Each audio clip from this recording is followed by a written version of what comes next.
لو انت من نوعية الناس اللي بتستخدم المقارنة عشان تغير من الناس اللي حواليها، يبقى الفيديو ده عشانك. يلا بينا. المقارنة من اخطر الاساليب اللي بتخلي العلاقة بيننا وبين الناس اللي حوالينا تتقطع، مش عشان هي بتعمل خناقات بيننا وبين بعض، لا، عشان اللي قدامك ده مش هيجي يتعامل معاك، هيتجنب انه يتعامل معاك لان هو حاسس ان هو قليل في نظرك.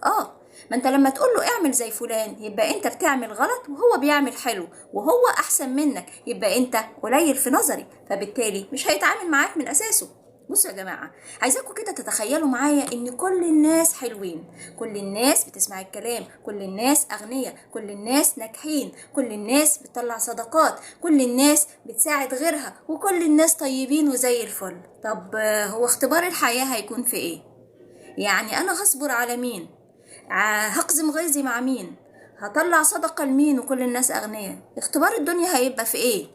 درجاتي في الجنة هتترفع بإيه؟ ما هو لازم يكون فيه الصفة الحلوة والصفة المضادة ليها. يعني ده طبيعي إن ألاقي في البشر بالشكل ده، يعني دي حاجة ما تضايقنيش وأقول له لا لازم ده يبقى زي ده. طيب لو انت بقى عايز تغير في اللي حواليك يبقى هنعمل ايه؟ هنعمل زي ما عمل سيدنا النبي. يلا بينا نشوف كده حاجة من الحاجات اللي كان بيعملها. لما كان بيشوف الطفل وهو بياكل قدامه بياكل بطريقة مش صح، فراح قال له ايه؟ سم الله وكل بيمينك وكل مما يليك. ادي خطوات، 1 2 3. هل قال له كل زي فلان؟ لا، قال له خطوات. يبقى عايز تغير في اللي قدامك قول له خطوات يعملها، ما تقولوش يلا ابقى ناجح زي ده، يلا ابقى غني زي ده، لا. نعمل ايه؟ انت شايفه اهو دلوقتي وشايف ظروفه وشايف امكانياته.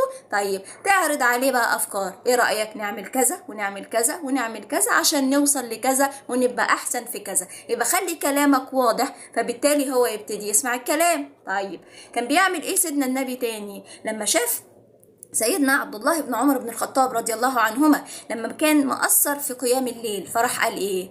نعم الرجل عبد الله لو كان يقوم من الليل.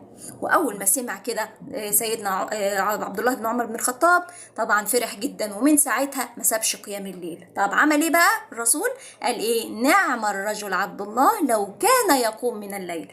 يبقى بنعمل تزويم الاول على الحاجات الحلوه، نزوم على الحلو وبعد كده نتكلم على الحته اللي عايزين نغيرها. لكن اللي بيحصل معانا ايه؟ ان احنا لما نشوف حاجه حلوه، طب ما عادي انا اصلا مش شايفه، انت اصلا خلاص كده مش لافت نظري، لكن اول ما تعمل حاجه وحشه هبتدي ازوم عليها وابتدي اتعصب عليك وابتدي اقول لك لا واعمل زي فلان وما تعملش الحاجه دي وانت دايما كده بتغلط. طب ما انا كنت كويس من شويه، طب في ايه الحكايه؟ من الاخر كده يا جماعه، عايز تغير في اللي قدامك اوعى تقلل من قيمته. والسلام عليكم ورحمه الله وبركاته.